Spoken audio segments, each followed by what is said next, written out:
अस्सलाम वालेकुम लेवल शिशम, ये आपके उर्दू का यूनिट है। मैं मिशाजिया ख़ान कैंपस 9 से आपसे मुखातिब हूँ।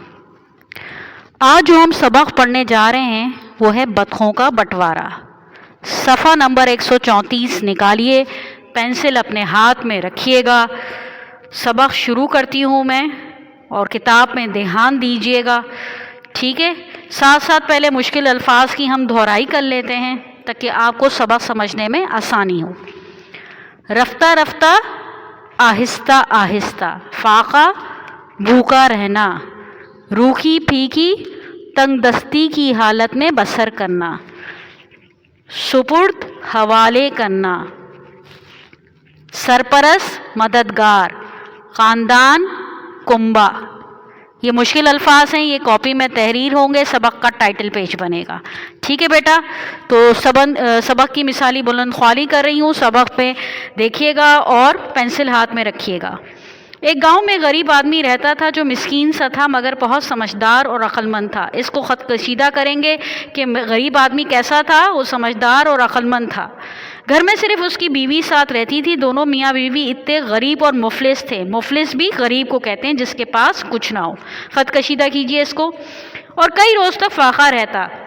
रफ्ता रफ्ता घर की तमाम चीज़ें एक एक करके बिक गईं। आखिरकार एक बतख रह गई।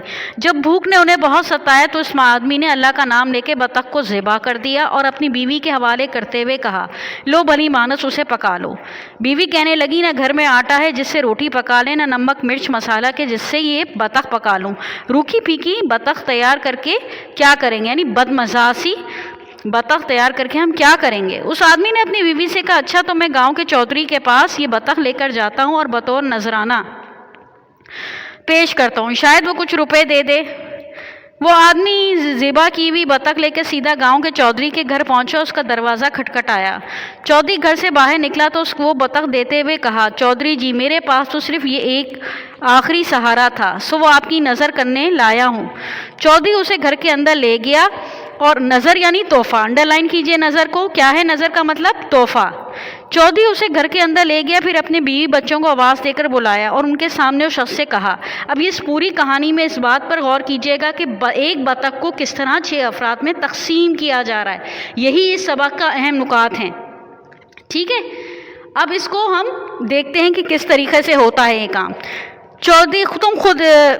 चौधरी उसे घर के अंदर ले गया, फिर उसने अपनी बीवी को आवाज़ देकर बुलाया। उनके सामने उस शख्स से कहने लगा, तुम खुद ही बतख को हम लोगों में बांट दो, मगर ख्याल रहे हर एक को ठीक ठीक हिस्सा मिले।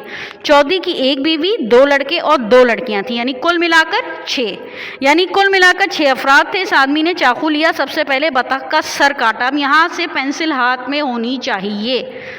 सर काटा और चौधरी के हवाले करके कहा, आप चूंकि इस ख़ानदान के सरपरस्त हैं इसलिए सर आपका हिस्सा है। इसके पास इसने बतख की नाक काटी और चौधरानी के हवाले करते हुए कहा, आप इस घर की मलका हैं, इसलिए आपको मर्द की नाक की हिफाजत करनी चाहिए, लिहाजा ये नाक आपकी हुई। अब बीवी को क्यों दी नाक? इसलिए कि उसे घर की इज्जत का ख्याल रखना है, इसलिए उसे नाक दी। इसके बाद उसने बतख दोनों पाँव काटे और दोनों लड़कों के सुपुर्द करते हुए कहा कि तुम अपने बाप के पाँव हो, यानी बाप का सहारा बनोगे, इसलिए दोनों पाँव तुम्हारे हुए।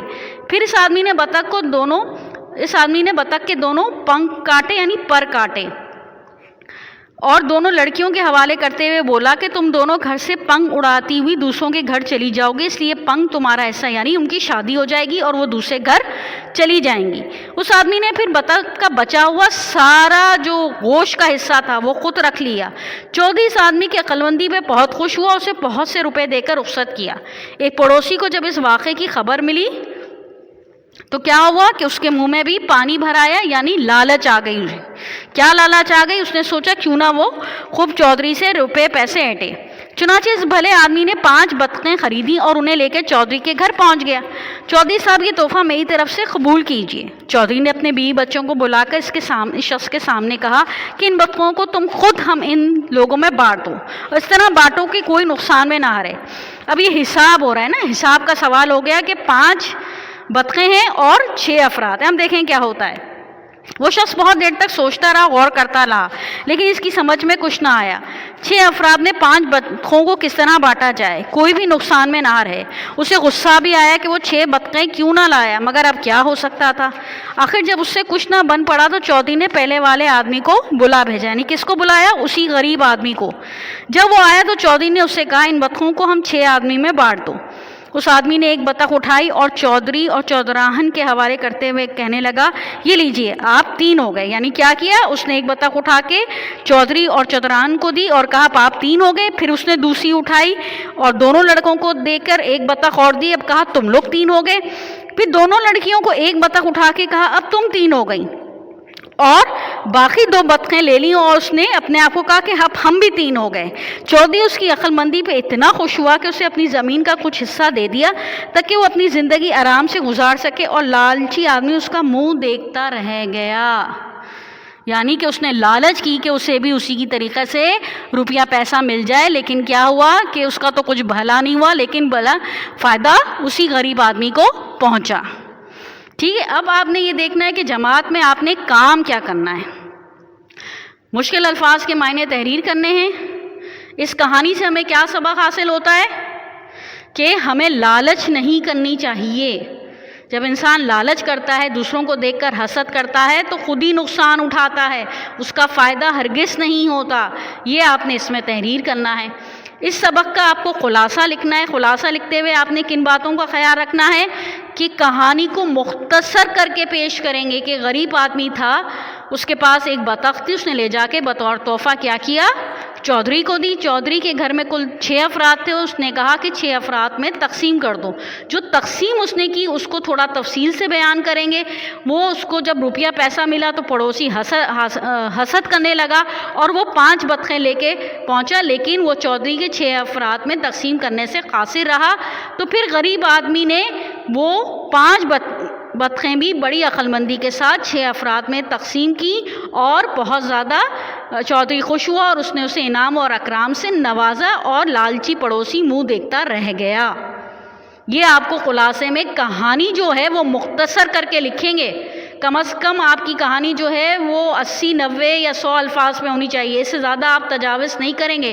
پورا کا پورا چیپٹر نہیں چھاپنا ہے، بلکہ آپ نے بتانا ہے یہ سبق بطخوں کا بٹوارہ کمال احمد رضوی نے تحریر کیا ہے، اور اس کہانی میں ایک ایسے غریب آدمی کی بارے میں بتایا جا رہا ہے جو وہ شخص بہت عقل مند اور سمجھدار تھا۔